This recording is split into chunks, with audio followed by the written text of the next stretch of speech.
नमस्कार दोस्तों, मैं Dharmendra Verma online study with DK में आपका बहुत बहुत स्वागत करता हूं। जैसा कि आप सभी को पता है कि रीट का एग्ज़ाम हो रहा है, जिसमें फर्स्ट शिफ्ट कंप्लीट हो चुकी है, जिसमें रीट सेकंड का जो पेपर है वो अभी तक हो चुका है। तो यहां पर आपको वही पेपर दिखाया जा रहा है। इसमें सबसे पहले आपको चाइल्ड डेवलपमेंट एंड पेडागोजी के 30 प्रश्न देखने को मिलेंगे, जिसमें आपके जो आंसर है वो मिलान कर सकेंगे। बाकी जो सब्जेक्ट है वो एक एक करके वीडियो अपलोड करते रहेंगे। जैसा कि हमने आपसे वादा किया था कि ज़्यादा से ज़्यादा प्रश्न हम यहाँ से इस चैनल के माध्यम से, हमारे वीडियो के माध्यम से देंगे। तो यहाँ पर आप देख सकते हैं, यदि आपने हमारे वीडियो देखे होंगे तो आपको यहाँ पर लगेगा कि कम से कम 20 प्रश्न आपको हमारे वीडियो के माध्यम से इस पेपर में मिल रहे हैं। तो यदि आपने वीडियो देखे होंगे, लगभग 1 महीने पहले यदि वीडियो आप उठा के देख लीजिएगा तो उसमें भी आपको 20 प्रश्न यहाँ पर मिल जाएंगे। तो सबसे पहले हम बाल विकास एवं शिक्षण विधियों से संबंधित जो 30 प्रश्न आए हैं उनका यहाँ पर आपको आंसर बताएंगे। आप आंसर चेक कर लीजिएगा और अंत में हमें जरूर बताइएगा कि आज का जो पेपर है वो आपका कैसा गया और आपके इन 30 प्रश्नों में कितने नंबर आए। बाकी जो सब्जेक्ट हैं उनके भी हम जल्दी से जल्दी वीडियो अपलोड करने की कोशिश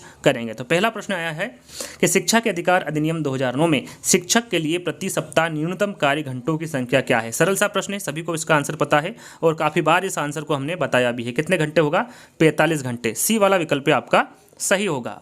दूसरा प्रश्न, एक विद्यालय के प्रधानाचार्य द्वारा विद्यार्थियों की विभिन्न संवेगात्मक समस्याओं के कारणों को पहचानने व उन्हें दूर करने हेतु कौन सा अनुसंधान किया जाता है? क्रियात्मक अनुसंधान, गुणात्मक अनुसंधान, ऐतिहासिक अनुसंधान या फिर वर्णनात्मक अनुसंधान। 4 विकल्प दिए गए थे, कौन सा आपने टिक किया है? तो यहाँ पर इसका जो सही आंसर होगा आपका क्रियात्मक अनुसंधान होगा। कौन सा होगा? क्रियात्मक अनुसंधान। पहला वाला विकल्प आपका यहाँ पर सही होगा। तीसरा प्रश्न यहाँ पर पूछा गया था, निम्नलिखित में से कौन सा सिद्धांत परिणामों द्वारा सीखने से संबंधित है? क्रिया प्रसूत अनुबंधन है, अंतर्दृष्टि अधिगम है, शास्त्रीय अनुबंधन है या फिर संज्ञानात्मक सीखना है? तो यहाँ पर तीसरे का आंसर होगा आपका क्रिया प्रसूत अनुबंधन। यहाँ पर पहला वाला विकल्प आपका सही होगा। डायरेक्ट अब यहाँ पर चारों विकल्पों को पढ़ते ही आंसर बता दूंगा, ज़्यादा समय आपको नहीं लूँगा।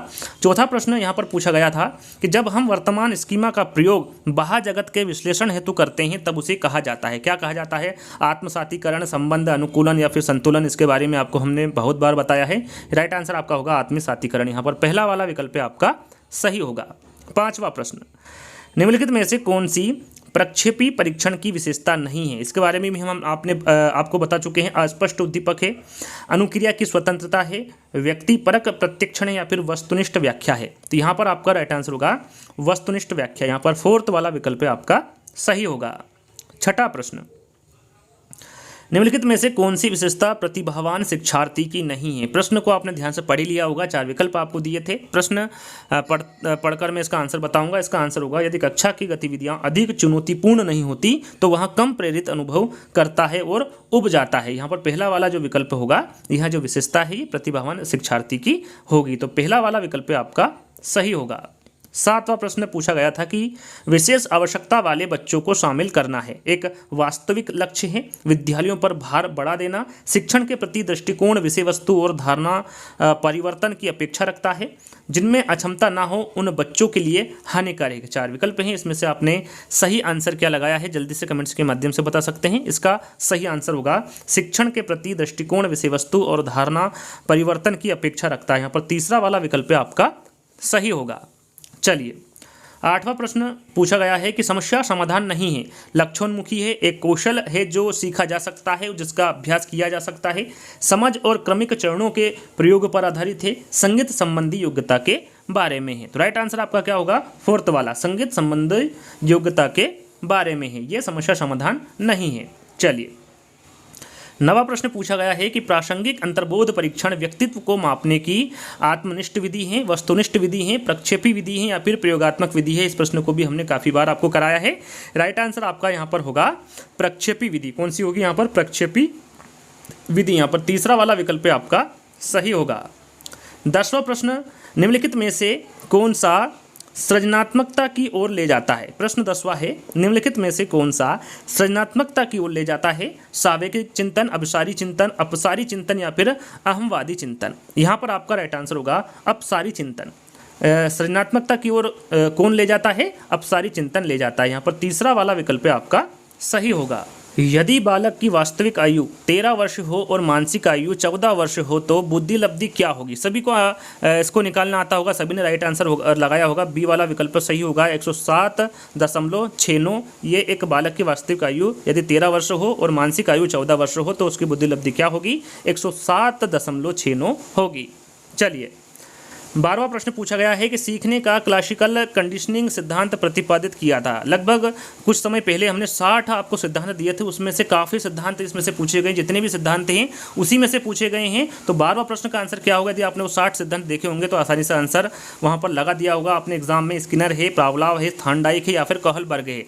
राइट आंसर आपका क्या होगा? यहाँ पर पावलाव होगा। सभी ने सही आंसर लगाया होगा। सीखने का क्लासिकल कंडीशनिंग सिद्धांत किसके द्वारा प्रतिपादित किया गया था? पावलाव के द्वारा किया गया था। बाल अपराध का कारण है माता पिता में अनबन रहना, परिवार के सदस्यों का सहानुभूतिपूर्ण व्यवहार, परिवार में आपस की सहमति से कार्य होना या फिर समृद्ध परिवार। तो बाल अपराध का कारण पूछा गया था यहाँ पर। राइट आंसर आपका पहला वाला होगा, माता पिता में अनबन रहना। 14वां प्रश्न, बालकों के मुक्त एवं अनिवार्य शिक्षा अधिकार अधिनियम 2009 में निम्न में से किस पर ध्यान नहीं दिया गया है? नेगेटिव प्रश्न पूछा गया था। अध्यापकों को प्रशिक्षण सुविधा प्रदान करना, घुमंतु बालकों के प्रवेश को सुनिश्चित करना, एकेडमिक कैलेंडर को निर्धारित करना या फिर 14 वर्ष के पश्चात शिक्षा व्यवस्था। प्रश्न को ध्यान से पढ़ना है। नेगेटिव प्रश्न पूछा गया है। राइट आंसर आपका होगा बी वाला, घुमंतु बालकों के प्रवेश को सुनिश्चित करना। यहाँ पर बी वाला विकल्प आपका सही होगा।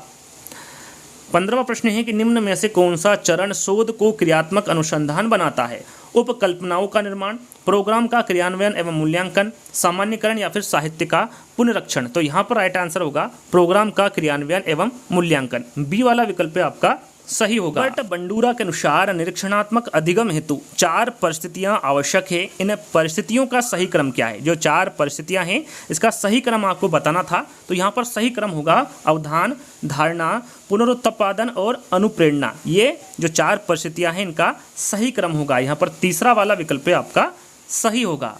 17वां प्रश्न, सिगमंड फ्रायड के अनुसार अचेतन मन की विशेषताओं को ज्ञात करने की सर्वाधिक उपयुक्त विधि कौन सी होगी? व्यक्तिगत अध्ययन होगा, स्वप्न विश्लेषण होगा, समाज मिति तकनीक होगा या फिर साक्षात्कार होगा? राइट आंसर आपका क्या होगा? स्वप्न विश्लेषण। यहाँ पर बी वाला विकल्प आपका सही होगा। ADHD का अर्थ क्या है? यहाँ पर ADHD एक प्रकार का विकार होता है। ये किसके अंतर्गत आते हैं? इसमें बालक कौन से आते हैं? वाचिक कठिनाई वाले बालक आते हैं, श्रवण दुर्बलता वाले बालक आते हैं, ध्यान विकार वाले बालक आते हैं या फिर दृष्टिहीनता वाले बालक आते हैं? तो इसमें ध्यान विकार वाले बालक आते हैं। यहाँ पर तीसरा वाला विकल्प आपका सही होगा। अगला प्रश्न, एक परीक्षण जो व्यक्ति की किसी एक या अधिक क्षेत्रों में उसकी विशेषताओं और कमियों को व्यक्त करने के लिए बनाया गया है, वो क्या कहलाता है? उपचारात्मक परीक्षण कहलाता है, निदानात्मक परीक्षण कहलाता है, उपलब्धि परीक्षण कहलाता है या फिर रचनात्मक परीक्षण कहलाता है? तो वो कौन सा परीक्षण कहलाएगा? निदानात्मक परीक्षण कहलाएगा। अगला प्रश्न, भारतीय संविधान में कौन से संशोधन द्वारा शिक्षा का अधिकार सम्मिलित किया गया है? ये तो 1-2 दिन पहले जो वीडियो अपलोड किया था उसमें मैंने आपको बताया था कि यहाँ जो संशोधन होगा वो कौन सा होगा? 86वां संशोधन होगा। भारतीय संविधान में 86वां संशोधन द्वारा शिक्षा का अधिकार सम्मिलित किया गया है। अगला प्रश्न, बाल केंद्रित शिक्षण विधि का अर्थ। यहाँ पर बाल केंद्रित शिक्षण विधि का अर्थ पूछा गया है आपसे। बच्चों को शिक्षक का अनुसरण और अनुकरण करने के लिए कहना, बच्चों को पूर्ण रूप से स्वतंत्रता देना, बच्चों को नैतिक शिक्षा देना या फिर बच्चों को अभिव्यक्ति और उनकी सक्रिय भागीदारी को महत्व देना? आपका राइट आंसर होगा बच्चों की अभिव्यक्ति और उनकी सक्रिय भागीदारी को महत्व देना। यहाँ पर 4th वाला विकल्प आपका सही होगा। अगला प्रश्न, 22वां प्रश्न है, रेविन प्रोग्रेसिव मैट्रिसेज का प्रयोग रिक्त स्थान के मापन के लिए किया जाता है? व्यक्तित्व, अधिगम, बुद्धि या फिर सृजनात्मकता? तो जो इसका प्रयोग किया जाता है वो बुद्धि के मापन के लिए किया जाता है। यहाँ पर तीसरा वाला विकल्प आपका सही होगा। अगला प्रश्न, वाइगोत्स्की के अनुसार बालक सीखते हैं अनुकरण से, वयस्कों और समवयस्कों के साथ परस्पर क्रिया से, जब पुनर्बलन प्रदान किया जाता है या फिर परिपक्व होने से? काफ़ी बार इस प्रश्न को भी बताया गया है। तो ये वयस्क और समवयस्कों के साथ परस्पर क्रिया से वाइगोत्स्की के अनुसार बालक सीखते हैं। यहाँ पर दूसरा वाला विकल्प आपका सही होगा। किन मनोवैज्ञानिक के द्वारा सर्वप्रथम बुद्धि परीक्षण का निर्माण किया गया? सरल है, काफ़ी बार इसको भी बताया गया है। वैक्सलर है, बीने है, स्पीयरमैन है या फिर केटल है? आप सभी को पता होगा ये बीने है कि बीने ने सर्वप्रथम बुद्धि परीक्षण का निर्माण किया। तो यहाँ पर बी वाला विकल्प आपका सही होगा। अगला प्रश्न, एक शिक्षक द्वारा प्रतिभाशाली बालकों के उत्थान हेतु कौन सा प्रयास किया जाएगा? पढ़ाने की धीमी गति का, विशिष्ट कक्षाओं का प्रोत्साहन, उन्हें दंड देने का, या फिर उन पर ध्यान नहीं देना। तो यहाँ पर राइट आंसर होगा आपका विशिष्ट कक्षाएं व प्रोत्साहन का। यहाँ पर बी वाला विकल्प आपका सही होगा। 26वां प्रश्न, एनसीएफ 2005 में कला शिक्षा को जोड़ने का उद्देश्य है तार्किक चिंतन में अभिवृद्धि, वैज्ञानिक दृष्टिकोण का विकास, सांस्कृतिक विरासत की सराहना, ऐतिहासिक जगहों का परिभ्रमण। तो राइट आंसर आपका यहाँ पर होगा सांस्कृतिक विरासत की सराहना। अगला प्रश्न पूछा गया था आपसे कि विकास कभी न समाप्त होने वाली प्रक्रिया है। यहाँ विचार संबंधित है किससे है? निरंतरता के सिद्धांत से है, अंतः संबंध के सिद्धांत से है, अन्योन्य क्रिया के सिद्धांत से है, या फिर एकीकरण के सिद्धांत से है। तो यहाँ पर राइट आंसर होगा यहाँ विचार निरंतरता के सिद्धांत से संबंधित है। अगला प्रश्न, निम्नलिखित में से कौन सा बुद्धि का घटक नहीं है? यहाँ पर नेगेटिव प्रश्न पूछा गया था, बुद्धि का घटक कौन सा नहीं है? तार्किक चिंतन, व्यावसायिक रुचियाँ, स्मृति, या फिर अनुभवों से सीखना। तो यहाँ पर व्यावसायिक रुचियाँ ये बुद्धि के घटक के अंतर्गत नहीं आता है, तो बी वाला विकल्प आपका सही होगा। अगला प्रश्न, निम्नलिखित में से बालक की कौन सी प्रक्रिया मनोगत्यात्मक नहीं है? प्रश्न को ध्यान से पढ़ना है। मनोगत्यात्मक कौन सी प्रक्रिया नहीं है? सोचना, लिखना, गेंद फेंकना, या फिर खेलना। राइट आंसर आपका होगा यहाँ पर सोचना। पहला वाला विकल्प आपका सही होगा। अंतिम प्रश्न, जैसा कि अभी तक जो प्रश्न देखे गए हैं काफ़ी सरल जो पेपर है वो आया था, और मैं आशा करूंगा कि आपको 30 में से 30 अंक प्राप्त हो। तो 30वां प्रश्न है कि व्यक्ति को मापने के लिए 16 PF प्रश्नावली किसने दी? अभी हाल ही में जो वीडियो अपलोड किया था 1 से 2 वीडियो के पहले, उसमें ये प्रश्न मैंने लिया था और सभी को आपको आंसर बताया था। वो RB केटल है। व्यक्तित्व को मापने के लिए जो 16 PF प्रश्नावली दी गई थी वो RB केटल के द्वारा दी गई थी। मैं आशा करूँगा आपको 30 में से 30 अंक प्राप्त हो रहे हों। फिर भी आप कमेंट्स के माध्यम से बताइएगा कि आपको कितने अंक प्राप्त हो रहे हैं। तो आगे के जो सब्जेक्ट बचे हुए हैं वो जल्दी ही हम अपलोड करेंगे। तो यहीं पर ये वीडियो समाप्त करते हैं। धन्यवाद।